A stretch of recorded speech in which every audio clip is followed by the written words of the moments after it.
Benjamin Sesko is yet to start a single match under Michael Carrick. He's played just 63 minutes in the last 5 games. Of course, add stoppage time onto that as well. But even in that short amount of time, he's made a massive impact. He scored 2 goals, a crucial late winner, and a very important equaliser. Sesko is winning this team key points and may have just forced his way into the team. Now, before we can talk about whether or not Sesko has forced his way in, or if he hasn't, why he hasn't, we need to talk about why he hasn't been in the team over the past few weeks. And of course, argument number 1 is quite an obvious one. Michael Carrick's 11 has been successful. I've just realised I've got Delict instead of Maguire. Let's sort that out. But United's team has been very successful. If it isn't broken, why change it? Why fix what isn't broken? So this United team has been putting performances together. Why would you make a change? The other argument is a tactical one. The striker for Manchester United has been doing a very good job. Whether it's been Cunha or Mbeumo, the way that they play has been very useful for United, particularly in Carrick's first few games. And I think the benefit you get here of these strikers is quite obvious. Let's say especially Cunha plays up front with Mbeumo on the left. What we see from United is Cunha dropping deep, he creates this overload. We've now got 4 players in this position here. And what teams have been doing is trying to follow us in there. Teams have been trying to follow us into those spaces, trying to put pressure on the ball. But of course United, against City, against Arsenal and against Spurs, I would say, have combined fantastically well in those situations. So we've drawn these aggressive defenders out and then we've basically been able to play around them. We've combined, we've moved the ball well. There's been a real synergy to the United attack. But also, if you can drag this player out of position, what you can do is create a lot of space in behind. You can attack that space and now Manchester United can get into a great goal scoring situation. The problem is when you play someone like West Ham, who rather than following you into that overload, they let you have it and say, what are you going to do? Let's play this centre-back a little bit deeper now. For Manchester United, this has been a problem. Because let's say Cunha drops deeper towards the ball. United might get the overload. They might pop the ball about. But we're not really going anywhere because there's no focal point. Because the opposition aren't really tested. There's no one stretching that back line. There's no tension on the defence. And it's quite easy for them. In fact, they can actually squeeze a little bit as a unit. Because they know there's no one going in behind. They know there's no space in behind. Because all the United players are in front of them coming towards the ball. So for West Ham, it was quite easy defensively because United didn't test them enough until Benjamin Sesko came onto the pitch. Now, I actually think the tactical difference with Benjamin Šeško coming into the side is quite obvious, to be honest. Can you tell me the difference between these 2 pictures here? Clearly, in one of them, there is no striker for the centre-backs to mark. There is no attacker for the centre-backs to mark. Yet in the second one, there is a big old Benjamin Šeško in the middle that they've got to deal with. And it's as simple as that. When you play a Benjamin Šeško, you put him up against that back line, the defenders have to react. They have to deal with him. To be honest, they're scared of him because they know what threat he brings. We've seen the goals in a lack of minutes. He's a fantastic threat in the final third. He's a sharp player who can score goals from anywhere. And the opposition are very aware of that. But of course, we can only score those goals if that forward is up there in the first place. Stylistically, Sesko is a little bit different to Mbeumo and Cunha as well. He'll play a bit more on the shoulder. He'll go in behind. He'll just stretch a little bit. And suddenly for West Ham, that's a problem. Rather than the back 4 earlier, we spoke about sort of slowly being able to just squeeze a yard, which condenses the middle of the pitch and makes it difficult for our creators. When you've got a Šeško, just gives you a different threat. Just gives you someone that will go in behind and you might be able to play that clip ball over the top. And when that happens just once or twice in a game, the opposition react. The defenders might hold themselves just a little bit deeper because they're worried about Sesko and that threat that he can offer. As this happens, as that opposition defensive line drops just a little bit deeper, we can now see a bit more room in front of the defence for the likes of Casemiro, Bruno Fernandes, Kobbie Mainoo, maybe even Ahmad or Cunha coming in from the wide zones. Suddenly there's a little bit more space. Again, go back to the West Ham game. Here, no focal presence, no one up front, so the West Ham defenders can be aggressive, they can snuff out the Manchester United attack. But suddenly, if you've got someone up front who's willing to stretch that last line, and you combine in midfield, then there's tension on the defence and a real decision to make. Let's say Casemiro combines with Kobbie Mainoo. Kobbie Mainoo drops the ball off for Bruno Fernandes, who charges through the middle of the pitch. If there's no striker, it's quite easy for the defenders. Get towards the ball, compact the space, close him down, make sure you tackle him. But if you've got a striker like Sesko who will go on the shoulder, who will play in behind, who will stretch that defence, well now maybe Bruno Fernandes has the opportunity to carry the ball a bit further forward. He's got a bit more time, a bit more space and is under less stress trying to get the pass off. That is one of the big benefits of having Sesko. The other thing you get with Sesko in the team is immediately a very different threat in the final third, a very different way that you can immediately play. The other week against Fulham, Sesko comes onto the pitch and immediately Ahmad crosses this ball into the box and Sesko hits the post. There's an argument he should have scored that goal. Perhaps you might argue he should take that chance. But his mere existence as a footballer, the profile of player that he is, immediately puts doubt into the minds of the Fulham defenders. And for United, now we know we've got a different way of playing.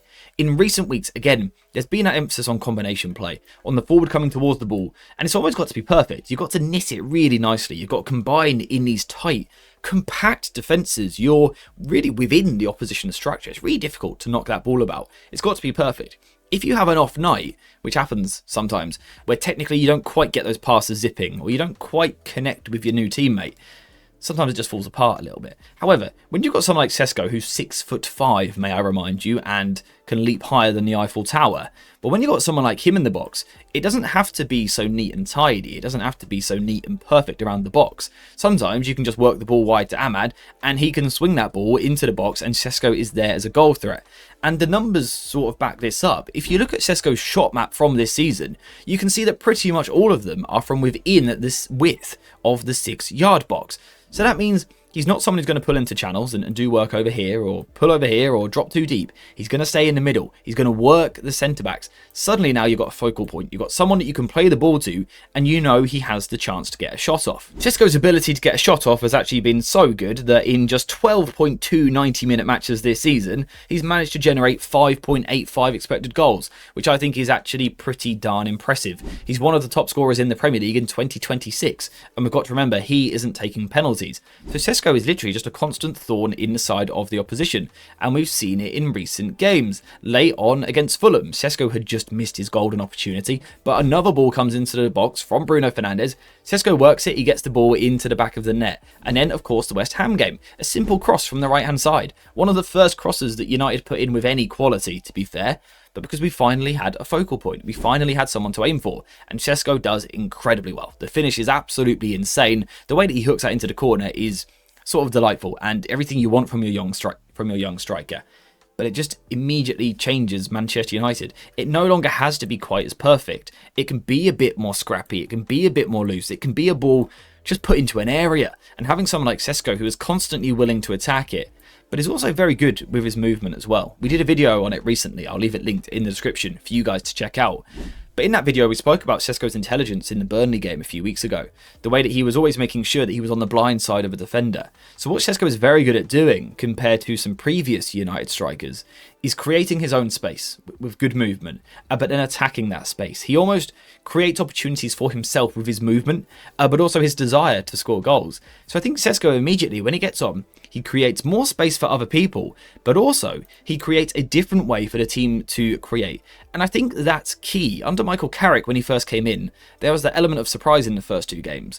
Now, after 5 games, it's a bit more predictable because that's sort of what happens in football. That's how predictability works. But now if you can get a Benjamin Sesko in there who allows you to shake it up a little bit and try something different, well, it could really unlock this United team. Now, having said all of that, I don't think Sesko is the perfect footballer. I don't think he is the ready-made, complete package that is an elite striker and is going to score hundreds of goals this season. But what he is a player with a lot of potential, but still quite a raw player. I think for Carrick to truly trust Sesko, there are things he needs to add to his game. I think his hold-up work needs a bit more consistency. I think he shows in moments actually really good hold-up work, and I've been impressed with his physicality so far this season. Sometimes when there's this big, young, physical presence who comes from abroad, sometimes you think physically they've had it a bit too easy, and they've used their size to bully defenders. Now when they've got to use a bit more technique against physical players, they struggle. But for Sesko, I think he's done a fantastic job. I think he's been very good with the way that he's adapted to the Premier League.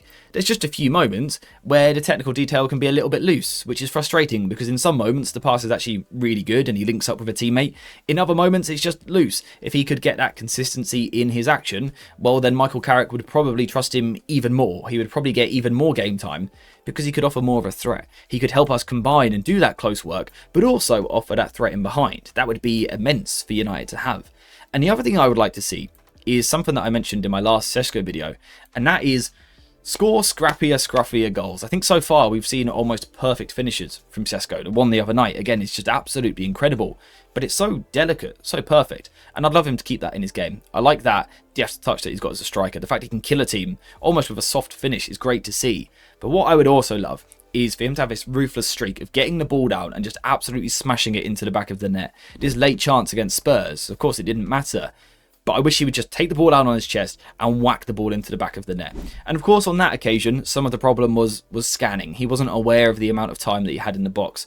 But I think Sesko needs to get that nasty nature as a striker who lives for goals and actually also kills in the box for goals. Will take any situation and find a way to get that shot off to make sure he buries the opposition. That's what I would love to see from Benjamin Sesko. Of course, right now though, he is still very young, so he's got plenty of time. Now, while Sesko does have parts of his game that need a lot of work, I think there is one thing that is very, very obvious, and that is the fact that he's got bags and bags of quality and bags of potential. The goals that he's scored have been good. I think he's actually adapted to the league quite well. There's been a lot of talk about him having a poor or difficult first season. I don't buy into it at all. He's a young striker who's come into a new league, the toughest league in the world, with some very good forwards at the club, and he's competed with them. He's got a decent amount of minutes so far this season, and he's scored a decent amount of goals compared to the number of minutes that he's played. I think Sesko's done very well. I think he's adapting well. But of course, there are things that he needs to improve. There are things he needs to work on. From a tactical point of view, he brings us something very different. He gives us that focal point in the box, that player that we can aim for. We can get it wide, we can get it in the box, and Sesko's going to be there. And what we've spoken about so much recently is the need for multi-threat. You've got to test the opposition in as many different ways as possible, to stretch that back line in as many different ways as possible, to force our defenders to make as many decisions as possible, because they're human. And that's when they make mistakes. And that's when you get your little bit of space, and that's when you get your golden chance in the Premier League. And I think Sesko is key to that. He offers us something different to what the other players do.